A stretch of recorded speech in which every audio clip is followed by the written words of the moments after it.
오늘 말씀을 보면 지난 3주 동안 이 성경은 이 교회된 우리를 그리스도의 몸이라고 하고 또 성도들은 한 몸의 많은 지체라고 설명하고 있는 이 세 개의 본문을 살펴보았습니다. 에베소서 4장, 또 로마서 12장, 고린도전서 12장 말씀을 살펴보면서 한 몸의 많은 지체들인 그 성도들에 대해서 배웠죠. 각 지역교회, 우리 연합교회 같은 그런 지역교회의 여러 문제들을 해결하기 위해서 이 사도 바울이 편지를 쓸 때에 한 몸의 많은 지체된 그 성도들임을 깨닫게 해주고 있는 겁니다. 자, 이걸 깨달으면 문제가 풀려나가는 거예요.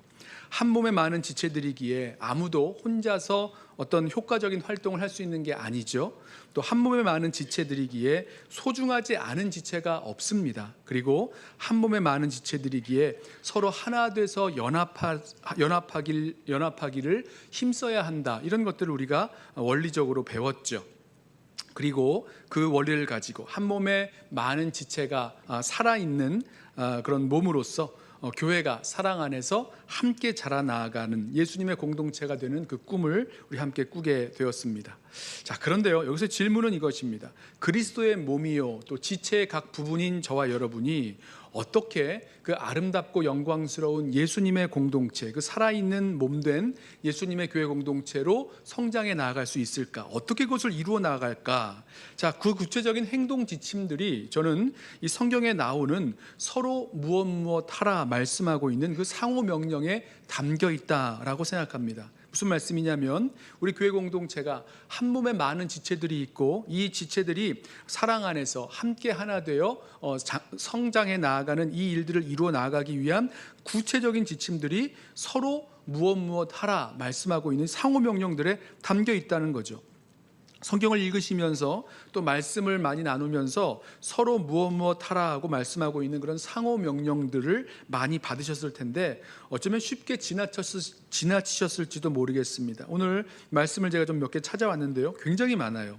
형제를 사랑하여 서로 우애하고 존경하기를 서로 먼저 하라. 이제 말씀을 들으실 때에 서로라는 단어를 잘 찾아보세요. 서로 마음을 같이 하라, 서로 무난하라, 서로 같은 마음을 품으라, 서로 종노릇하라, 서로 용납하라, 서로 친절하게 하며 불쌍히 여기며 서로 용서하라, 그리스도를 경외함으로 서로 복종하라, 서로 용납하여 피차 용서하라, 서로 가르치며 권면하라, 서로 화목하라, 서로 돌아보아 사랑과 선행을 격려하라, 서로 대접하기를 원망 없이 하라, 서로 겸손으로 허리를 동이라.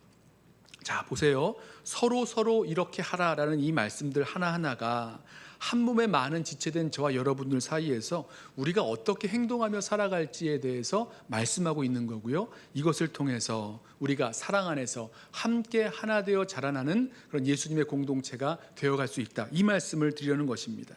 자, 오늘 그 중에서 야고보 사도가 한 상호 명령, 서로 고백하며 서로 기도하라라는 이 권면을 받아서 우리가 사랑 안에서 함께 자라나가는 예수님의 공동체로 나아가기를 원합니다.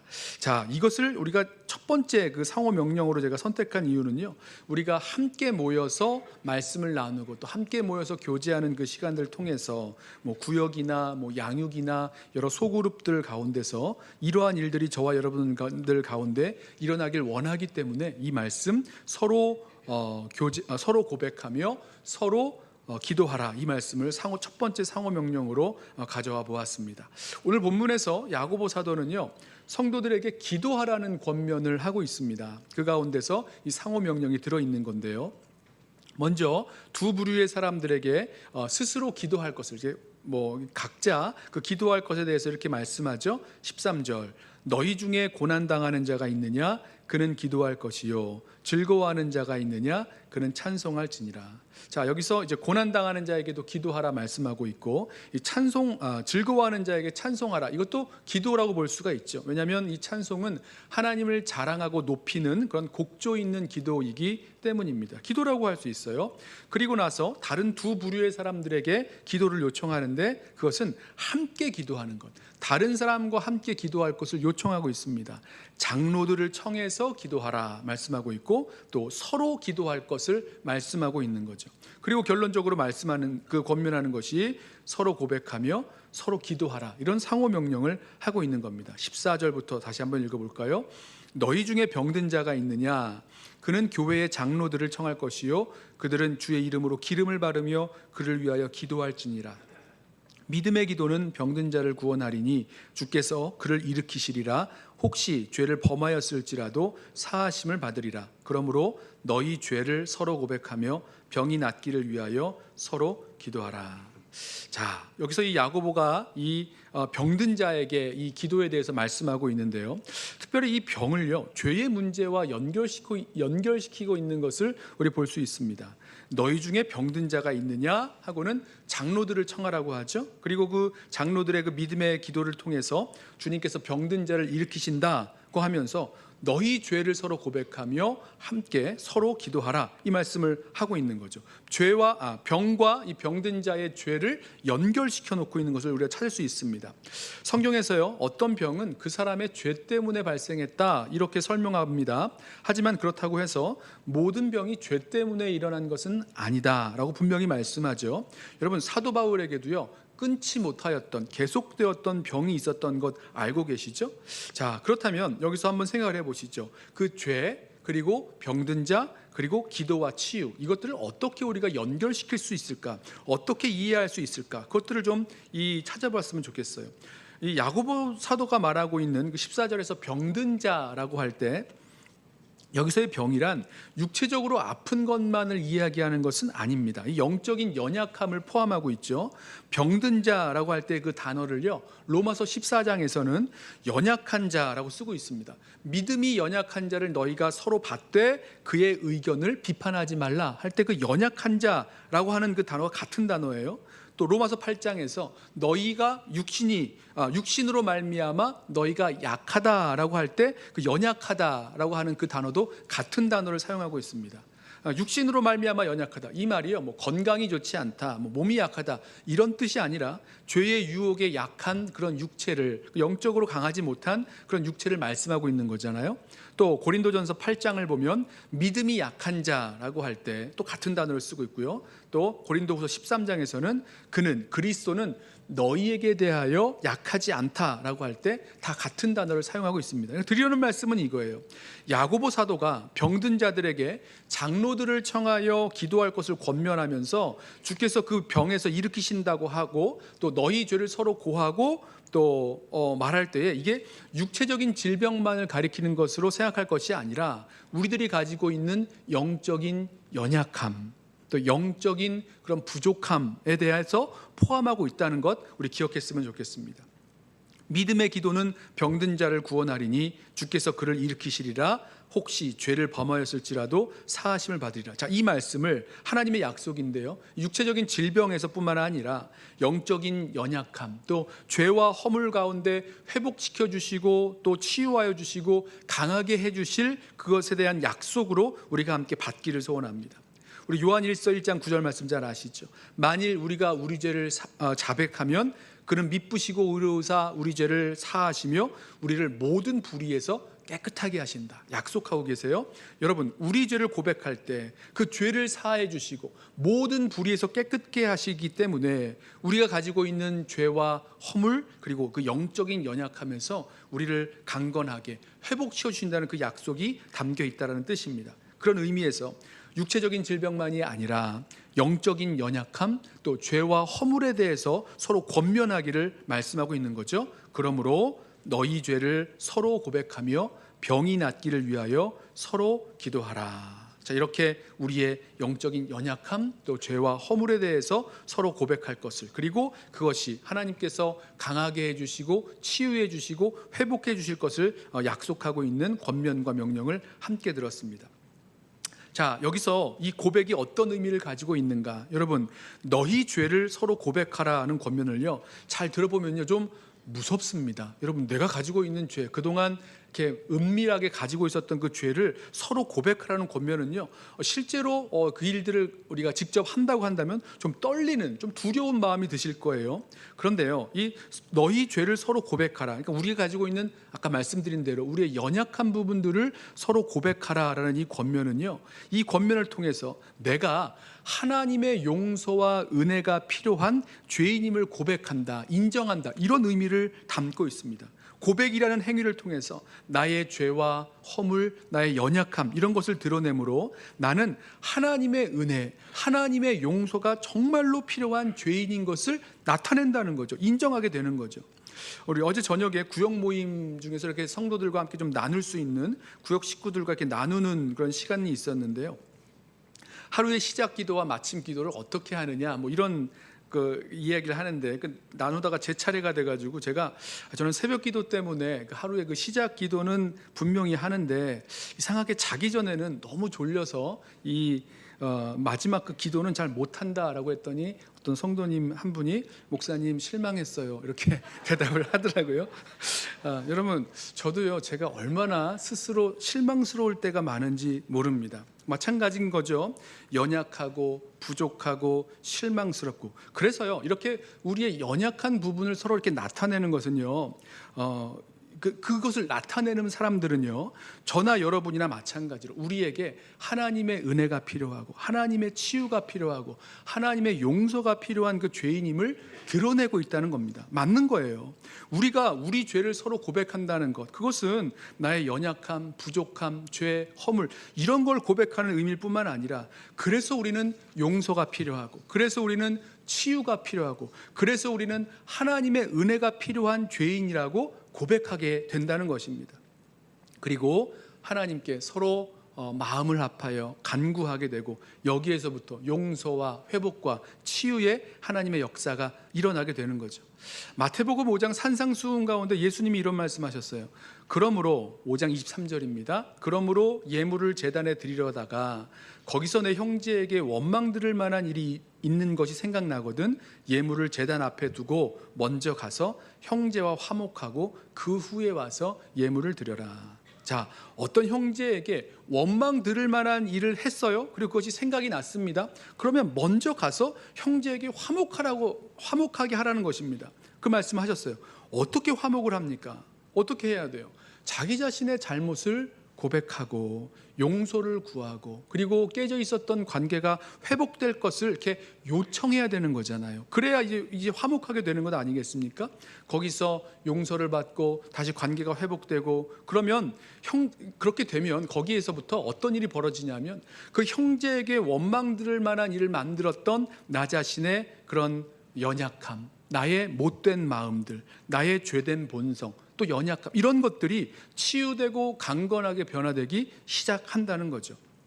자, 서로가 이 병을 놓고, 이 야고보서 5장 16절 말씀에서 서로가 이 병을 놓고 기도함으로, 즉 서로가 이 연약함과 죄와 허물을 놓고 기도할 때에 죄와 허물을 용서해 주시고, 또 죄 때문에 깨어진 그 관계가 회복되어지고, 자신을 이렇게 이 관계를 깨트리게 만든 그 죄의 문제, 자아의 문제, 그 연약함, 이런 것들이 회복되고 치유되고 이런 일들이 시작된다는 거죠. 이것이 죄 고백, 또 연약함을 고백하는 우리의 그 고백 가운데, 그 속에서 우리를 치료하시고 용서하시고 또 회복시키시는 은혜의 주님을 만나는 그런 통로가 되기 때문입니다. 서로 죄를 고백할 때 이런 능력을, 또 이런 역사들을 경험하게 되는 거죠. 자, 그런데요, 이 서로 죄 고백하는 것에는요, 주의해야 될 이런 일들도 분명히 있습니다. 이 존 스타트 목사님의 너의 죄를 고백하라라는 이 책을 보면요, 존 스타트 목사님이 이 죄 고백은 우리가 죄를 범했을 때에 그 죄를 범한 하나님께, 그리고 우리가 죄를 범한 사람에게 해야 된다, 이것을 분명히 가르쳐 주는데요. 제가 좀 그 책에 있는 내용을 좀 가지고 왔어요. 여러분, 우리는 죄로 인해 정죄함을 받았기 때문에 죄 사함이 필요합니다. 그리고 죄 사함은 하나님께서 자신의 아들을 이 땅에 보내셔서 십자가의 죽으심으로 말미암아 그것을 근거로 베푸십니다. 근데 이것을 위해서 뭐가 필요한가? 죄 고백이 필요하다는 거죠.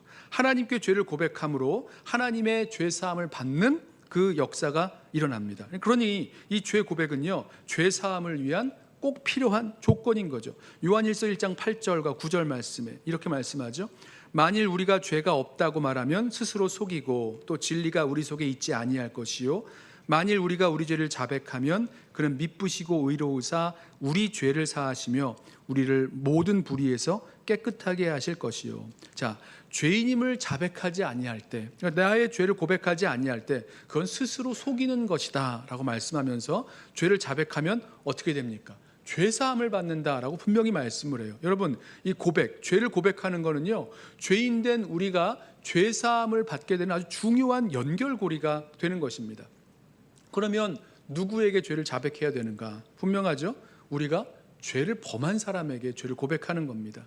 그래서 이 존 스타트 목사님은요, 우리가 해야 할 그 고백, 죄의 고백 그 세 가지의 종류로 나누는데요. 하나는 하나님께 해야 하는 은밀한 고백, 그러니까 하나님께만 범한 그런 죄죠. 우리 죄가 기본적으로 모두가 다 하나님을 향해서 하나님께서 하시는 하나님께서 우리를 향해 갖고 계신 그 뜻에 대해서 순종하지 못한다거나 해야 될 것을 하지 못하고 또 하지 말아야 될 것을 하는 그런 일들을 통해서 범한 죄들, 하나님께 고백해야 될 그런 하나님께 범한 죄들을 은밀히 고백하는 그런 고백이 첫 번째가 있겠고요. 두 번째는 사적인 고백입니다. 우리가 죄를 범했을 때에 하나님뿐만 아니라 인간에게 범한 죄라고 한다면 그 당사자에게도 고백을 해야 되는 거죠. 죄의 용서를 구해야 된다는 것입니다. 여러분, 이 영화 밀양 아시죠? 영화 밀양에서, 좀 오래된 영화입니다만은 그 영화에서 이 주인공이 이런 일을 겪습니다. 자기 어린 아들 하나 데리고 사는 그런 엄마였는데 이 아들이 유괴를 당해요. 그리고 유괴당한 아들이 유괴범이 돈을 요구하다가 아들을 죽입니다. 자, 이 일로 인해서 유괴범이 잡힙니다마는 엄마가 얼마나 고통스러워하는지 몰라요. 그렇죠. 하나밖에 없는 그 아들을 그렇게 유괴당했고 또 죽임을 당했으니, 살해당했으니 얼마나 고통스럽습니까? 그런데 그 와중에 전도를 받아서 교회를 가게 되고 또 이 교회에 가서 하나님의 은혜를 받고 하나님의 사랑을 알게 됩니다. 그리고 신앙을 가지게 돼요.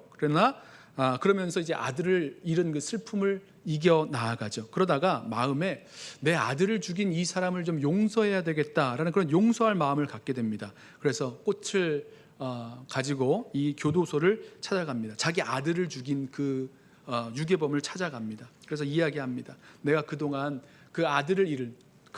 당신이 죽인 그 아들을 잃은 슬픔 때문에 너무너무 힘든 시간을 살았는데 내가 예수를 믿게 되고 그분의 은혜로 사랑을 알게 되고 그러면서 이제 그 유괴범을 용서하려는 말을 하려는 차에 그 유괴범, 그 살해범이 갑자기 이런 말을 합니다. 나도 교도소에서 예수를 믿고 하나님께 내 모든 죄를 다 고백해서 이제 다 용서받았다고, 죄 용서를 받고 하루하루 얼마나 기쁘게 사는지 모른다고 이 말을 합니다. 그랬더니 이 이야기를 들은 주인공이, 그 여주인공이 그 아들 살해범 그 용서하러 갔다가 이 말을 듣고 막 열불이 나는 겁니다. 아니, 내가 용서하지 못했는데 어떻게 하나님이 저 죄인을 벌써 용서해 버리셨냐는 거예요. 그리고 나서 그 후로 하나님으로부터 멀어지고 하나님을 이렇게 대적하는 그런 이야기들이 펼쳐져 나가는데요. 그 영화를 통해서 저와 여러분에게 우리가 기억해야 할 회개가 무엇인지 분명히 말해주는 것이 있죠. 우리가 누군가에게 죄를 범했다면 우리 죄를 하나님께만 회개하고 또 용서를 구할 것만이 아니라 당연히 하나님께 해야죠. 뿐만 아니라 우리가 죄를 지은 그 사람에게도 가서 용서를 구해야 한다는 그런 사실입니다. 자, 오늘 말씀에서 너희 죄를 서로 고백하라라는 이 상호 명령으로 말하자면 우리가 죄 지은 사람에게 가서 너희 죄를 고백하라, 이 말씀이 그대로 적용해야 될 말씀인 거죠. 여러분의 그 서로는요, 서로 고백하며 할 때 그 서로는 바로 내가 죄 지은 바로 그 사람에게서 나아가서 이 고백을 해야 된다, 이렇게 생각할 수 있습니다. 그리고 세 번째 고백의 종류가 있었죠. 공적인 죄 고백인데요. 그런 거는 이제 어떤 단체나 공동체나 여러 사람들에게, 아니면 지역 교회의 그 회중에게 범한 죄가 있을 때는 공개적으로 이렇게 죄를 회개해야 된다, 이렇게 가르치고 있었습니다. 그 공개적인 죄 고백의 예를요, 이 성경에서 몇 가지를 가지고 왔는데, 세례 요한의 그 회개의 세례가 있었을 때에 아마도 공개적인 죄 고백이 있었을 것이다, 이렇게 설명을 해요. 세례 요한이 회개하라, 천국이 가까웠다라는 그 세례 요한의 설교를 듣고 이 성경을 보면 유대와 예루살렘 온 땅에서 나와서 자기 죄를 자복하고 세례를 받았다, 이렇게 말씀을 합니다.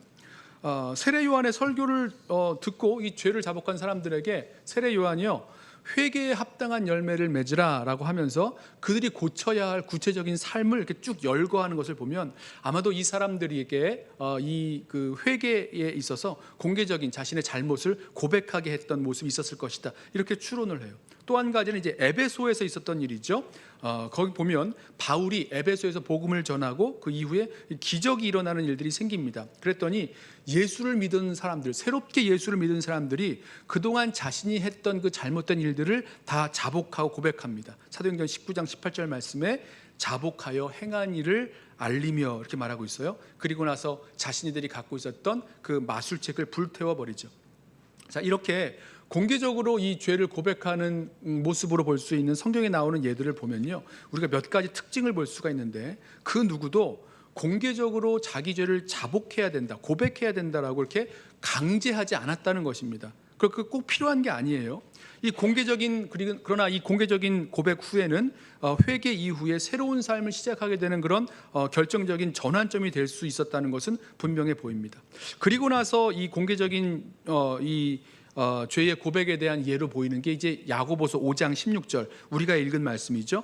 너희 죄를 서로 고백하며 라는 이 말씀인데, 이 존 스타트 목사님은요, 이걸 공개적인, 그러니까 모든 사람에게 이렇게 하는 그런 공개적인 고백으로 보지 않고 사적인 고백으로 생각합니다. 그러니까 나와 또 누군가 몇 명 정도의 그런 사적인 고백으로 여깁니다. 왜냐하면 그 이후에 나오는 그 말씀을 보면 의인의 간구는 역사하는 힘이 크다라고 말할 때에 그 의인이 바로 개인으로서의 의인을 말하기 때문이다, 이렇게 설명을 하죠. 자, 성도들 사이에서 이 자신들 간의 서로들 간의 잘못, 서로에 대해서 생겨난 그런 마음들, 미움이나 원망, 악한 그런 의도 같은 것, 이것을 인정하고 고백하자는 거죠. 우리의 약점과 결점들을 고백하고 서로의 약한 부분들을 서로 알므로 하나님께, 우리 예수님께 나아가서 용서해 주시고 또 치유해 주시고 강건하게 해 주시기를 간절히 구하면서 기도하게 된다는 겁니다.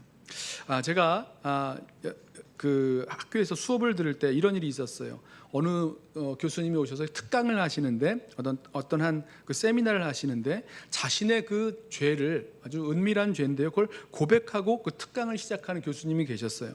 근데 저는 이제 그 이야기를 들을 때 뭐 저와는 상관이 없는 그런 죄의 문제고 또 좀 어리둥절했던 그런 기억이 났습니다. 어떤 의미에서 그런 죄 고백은요, 상대방을 좀 어렵게 만들 수도 있고요, 이상한 선입관을 갖게도 만들 수 있는 거죠. 그렇게까지 자기의 죄를 막 모든 사람들에게 무조건적으로 고백하고 다녀야 된다, 그럴 필요는 없다는 것입니다. 한국 교회사에 나오는 이 죄 고백에 대한 이야기들을 우리가 여러 듣는데요, 뭐 평양 대붕이 시작된 길선주 목사님의 그 자기 고백, 뭐 친구가 남긴 그 유산을 친구의 가정 대신 이렇게 처리해 주면서 돈 얼마를 내가 챙겼노라, 이런 죄를 고백하게 되는데, 여러분 그건 역시요, 길선주 목사님이 그 일생 지었던 그 죄, 모든 죄의 고백은 아니지 않겠습니까? 드리려는 말씀은 이거예요. 너희 죄를 서로 고백하라라는 이 말씀을요, 우리가 적용할 때 그냥 어떤 조건적인 어떤 기준으로서 모든 사람에게 자신의 모든 죄를 늘 고백하면서 살아야 된다, 이런 말로 여기실 것은 아니라는 것입니다. 자, 죄 고백, 자신의 연약함, 그 죄와 허물을 고백해야 되는 그런 이유는요, 우리에게 그것이 필요하기 때문에 주님께서 주시는 그런 도움이라는 것, 우리 이것을 좀 기억했으면 좋겠습니다. 자, 죄를 고백하는 가운데 이루어지는 것들이 있는데, 본웨퍼 목사님의 성도의 공동생활이라는 책을 보면 그 죄 고백 속에서 어떤 일들이 이루어지는지, 어떤 역사가 나타나는지를 4가지를 말하는 게 나와요. 자, 들어보세요. 이것을 보면서 나에게 이런 것이 필요하다면 저와 여러분이 함께 모이는 교회 공동체 가운데서 이런 이 서로 고백할 수 있는 것들을 기회를 잡으셨으면 좋겠습니다. 자, 죄 고백 속에서 어떤 일이 이루어지는가? 첫째로 죄 고백 속에서 성도의 교제로 가는 돌파가 이루어진다. 이렇게 표현합니다. 성도의 교제로 가는 돌파가 이루어진다. 무슨 말씀이냐면 이 한 성도가 그 죄 때문에 죄와 함께 홀로 살아가던 그 성도가 이제 이 죄를 고백하게 되는 거죠. 형제의 얼굴을 대하면서 그동안 숨기고 있었던 은밀한 죄를 고백함으로 십자가 안에서 하나님의 은혜로 사는 그 죄인들의 공동체, 죄인들 간의 그런 사귐 안으로 들어가게 된다. 이렇게 설명해요. 자, 이 이야기가, 이 죄 고백이 뭐 교회 앞에서 모든 사람들 앞에서 공개적으로 다 고백한다, 이런 뜻으로 설명하는 것은 아니다라고 분명히 설명합니다. 두 명의 그리스도인 사이에서 일어나는 죄 고백, 뭐 그러면서 전 성도 앞에서 죄 고백을 할 필요는 없다, 이런 얘기를 하면서 이렇게 말해요. 그 형제 안에서 혹은 그 자매 안에서 전 교회 성도들을 다 함께 만나는 것이고, 나는 더 이상 죄와 함께 나와 죄만 홀로 떨어져 사는 것이 아니게 된다, 이런 표현을 합니다. 자, 여러분, 죄 고백 속에는요 분명히 그 성도와 함께 진정한 교제 안으로 들어가는 그런 능력이 담겨 있습니다. 죄와 함께, 다른 사람들과, 죄는 관계를 다 끊어버리죠. 다른 사람들과는 다 떨어져서 죄와 함께 홀로 있던 성도가 내 죄를 고백하는, 나의 연약함과 허물을 고백하는 그 자리를 통해서 우리가 십자가 안에서 하나님의 은혜로 살아가는 죄인 된 것을 고백하게 되어지는 진정한 성도와 성도 사이에 이 죄인들의 사귐 가운데로 들어가게 된다, 이 말씀을 하고 있습니다. 여러분 가운데 이런 거 필요한 분 아니 계십니까? 또 있어요. 죄의 고백 속에서 십자가로 가는 돌파가 이루어진다, 이렇게 설명합니다.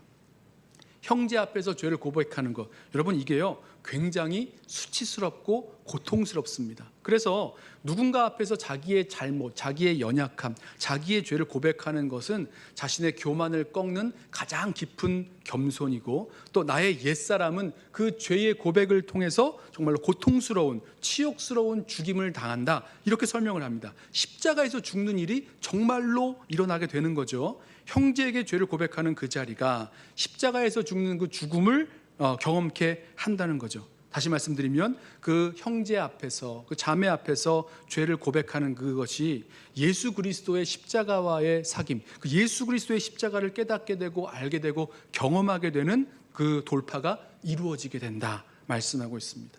또 있습니다. 죄 고백 속에서 새 생명으로 가는 돌파가 이루어집니다. 새 생명으로 가는 돌파. 그러니까 죄 고백 속에서는요, 죄를 고백할 때에 죄의 권세가 무너져. 이제 죄를 숨기지 않고 다 드러냈기 때문에 죄가 나를 어떻게 좌지우지할 만한 그런 일들이 없어집니다. 죄의 권세가 무너지죠. 그리고 죄를 버리게 되고 이제 새로운 시작을 살아갈 수 있는 그 시작이 시작된다는 거죠. 새 생명으로 가는 돌파가 이루어진다. 그리고 마지막으로 죄 고백 속에서 확신에 이르는 돌파가 이루어진다, 이렇게 설명합니다. 확신에 이르는 돌파. 거기서 이 목사님이 이런 질문을 해요. 회개하고도 반복하여 죄에 빠지는 이유가 무엇이냐? 진정한 회개가 아니라 자기 용서 혹은 자기 기만적인 회개를 한 것 아닌가? 이런 질문을 합니다. 왜냐하면 그런 것은요 죄와의 단절을 가져오지 못하기 때문이다, 이렇게 설명을 해요. 하지만 우리가 형제를 통해서 죄를 고하고 고백하게 될 때 우리의 죄는 환하게 드러나게 되는 거죠. 밝게 드러나게 되는 거죠. 그리고 그 형제를 통해서 하나님의 임재와 용서를 경험하고 정말로 진정한 그 회개에 대한 확신에 이르게 된다, 이 설명을 합니다. 그러면서 이런 말씀을 더해놨어요. 죄 고백은 우리가 율법적으로 접근해야 될, 반드시 뭐 죄 고백해야 된다, 너 나에게 죄를 고백해, 뭐 이런 율법적으로 접근할 것이 아니라 하나님께서 죄인을 도우시기 위한 하나님의 선물로 형제와 형제 사이에, 믿음의 형제와 자매 사이에 이렇게 죄를 고백하게 하는 이 하나님의 선물로 주신 것이다, 이렇게 표현을 하고 있습니다. 그런 의미에서 모든 그리스도인들은요, 모든 그리스도인 형제 자매들은 다른 사람의 죄 고백을 들을 수 있다고 설명을 해요. 요한복음 20장 23절에 이런 말씀을 하죠. 너희가 누구의 죄든지 사하면 사하여질 것이요, 누구의 죄든지 그대로 두면 그대로 있으리라. 이 말씀을 근거로 우리가 형제의 그 연약함과 죄, 허물에 대한 그 이야기를 들었을 때에 예수 그리스도의 이름으로 우리가 용서할 수 있음을 말하고 있다, 이런 말씀을 전하고 있었습니다. 그러면서 이 죄 고백이 악용될 수 있는 것도 설명하고 있었어요. 죄 고백을 악용할 수도 있다라고 하면서 특징적인 거 몇 가지만 제가 좀 가져왔는데요. 죄 고백을 할 때 그 죄 고백을 해보지 않은 사람은 죄 고백을 듣는 일이 없어야 된다, 이렇게 설명을 합니다. 무슨 말인지 이해되세요?